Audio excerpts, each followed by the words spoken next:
দিয়েছ। এই পিনাকি, তোর যদি সাহস থাকে, হেরাম থাকে, তুই বাংলাদেশে আয়। এই ইলিয়াস, তুই বাংলাদেশে আয়। তোদের হেরাম ওইখানে বসে বসে রাষ্ট্রের টাকা মেরে মেরে, রাষ্ট্রের টাকা লুট করে করিয়ে, ওখানে এটা করো, ওখানে সেটা করো, ওখানে টেরেস্টার ভাঙো, ওইদিকে প্রথম আলো ভাঙো, দেশের ইজ্জত সম্মান লুণ্ঠন করো, দেশের স্থিতিশীলতা নষ্ট করো তোমরা। হ্যাঁ, আসো বাংলাদেশে, ওয়েলকাম, তোমাদেরকে স্বাগত জানাই। একদম স্বেচ্ছা দেবে জনগণ, জনগণ তোমাদেরকে স্বেচ্ছা দেবে।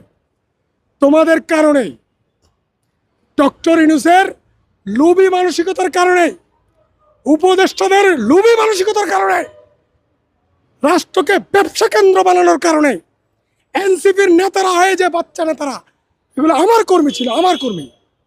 এই যে আসিফ, নাহিদ, আক্তার, এগুলো আমার কর্মী ছিল।